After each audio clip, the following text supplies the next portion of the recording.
narito na naman tayo para sa isang napaka-sweet at nakakakilig na love story nila Kalingap Edu at Ate Viancy. Tulad mo ay aking makilala at kung ano ako'y Sa pagpapatuloy ng ating video ay ito na nga ang parang unang LQ ng LC Love Team dahil nga hindi nakapag-reply si Ate Viancy ng ilang araw kay Kalingap Edu dahil nagtatampo pala ito dahil hindi nakadalo ang binata sa binyag ng kapatid ni Ate Viancy. Dahil nung araw daw na yon ay buong araw na naghintay si Ate Viancy sa pagdating niya, ngunit hindi talaga siya dumating kahit na ilang beses daw itong chinat.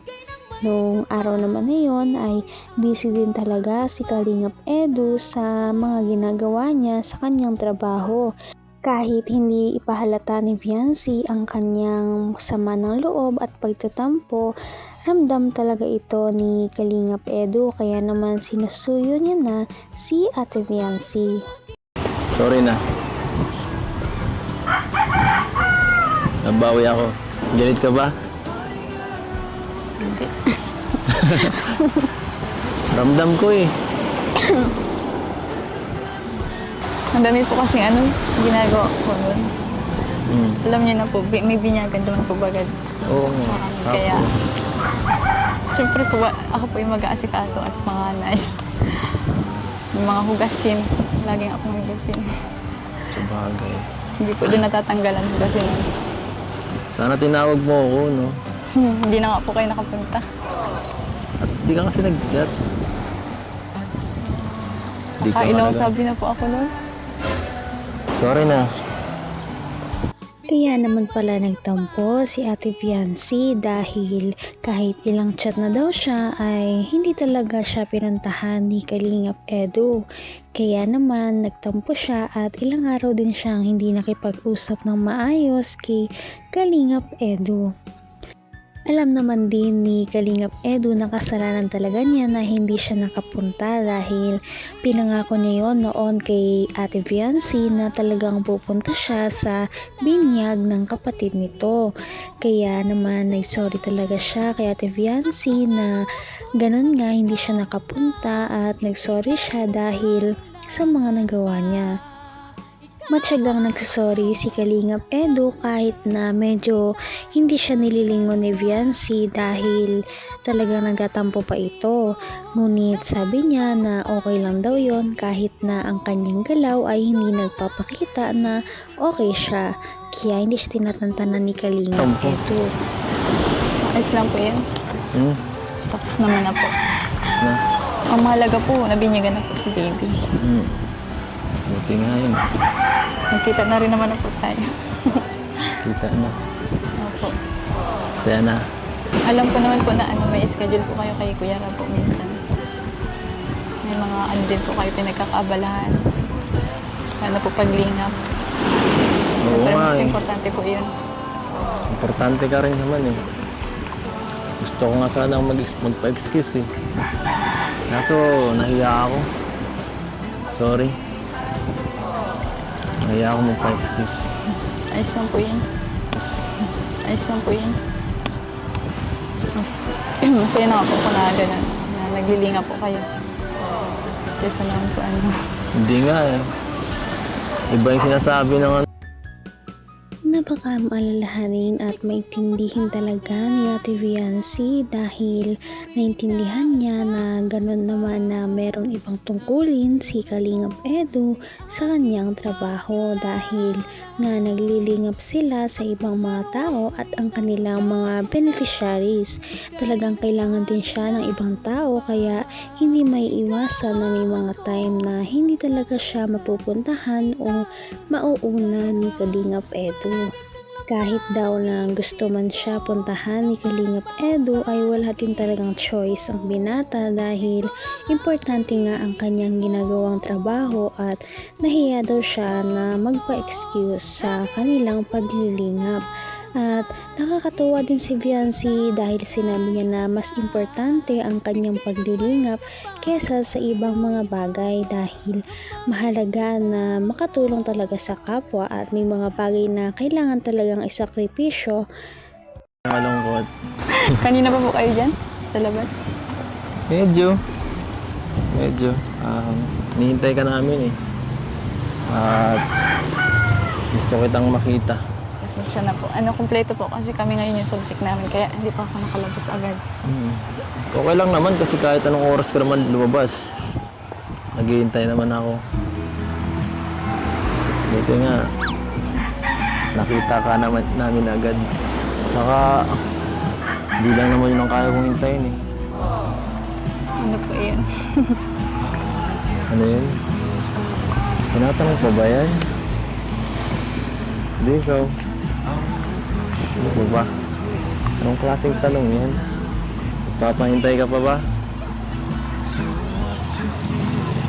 Tingin ka nga dito. Babasa na po ata sila. Ha? Babasa na po. Hindi na nga natago ni Viancy ang kanyang mga kilig at ngiti sa mga pagsusuyo sa kanya ni Kalingap Edu dahil sinabi niya na hindi daw talaga siya agad noon makakalabas dahil kumpleto sila noon.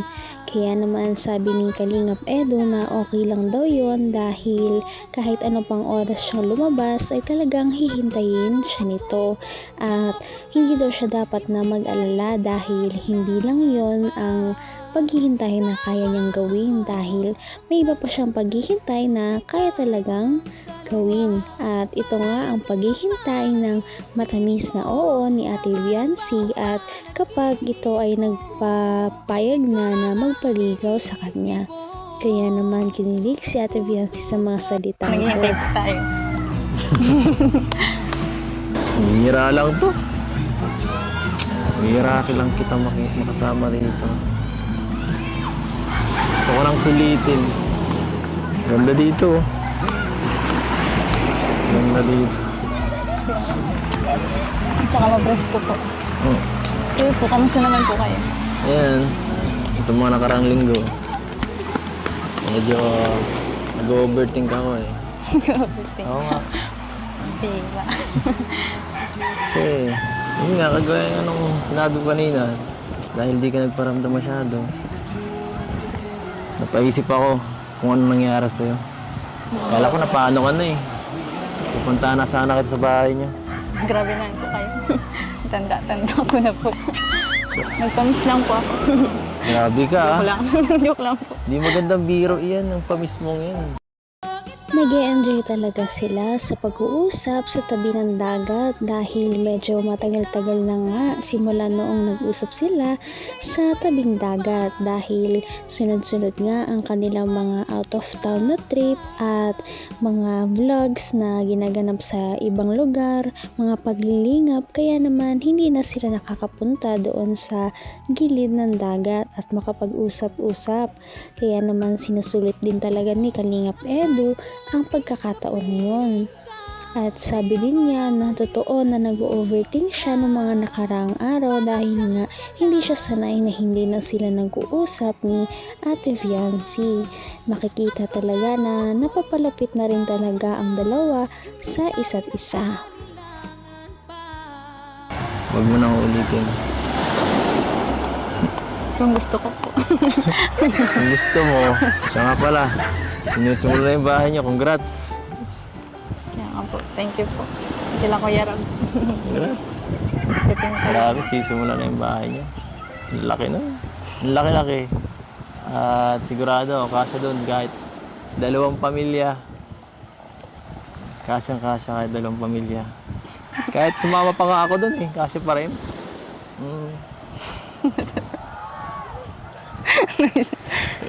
Namiss niyo po ata yung kamay ko. Ha? Oh. Miss na miss.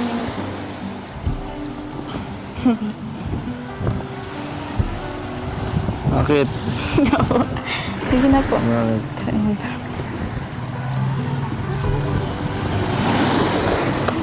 Ano? Thank you din. Inopen na nga ni Kalingap Edu ang usapan tungkol sa bagong bahay nila dahil nalagdagan na daw ang lupa na sakop nito. Nalagdagan ito ng another 100 square meters na nagkakahalaga ng 200,000 pesos. Kaya naman nagpasalamat si Ate Fiancy at hinawakan ni Kalingap Edo ang kanyang kamay upang makipag-shake hands.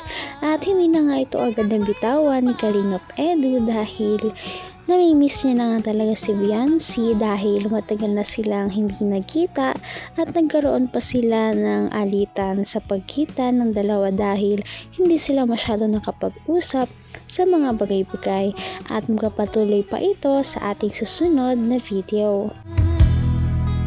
Ngayon'y apta Kaya naman sana ipatuloy natin silang suportahan at mahalin si Fiancy, si Kalingap Edo at ang Kalingap team. Yun lamang at maraming salamat sa panonood. Abangan natin kung magkakatuluyan ba talaga si Kalingap Edo at Fiancy. Hanggang sa muli. Bye! ngayon'y abot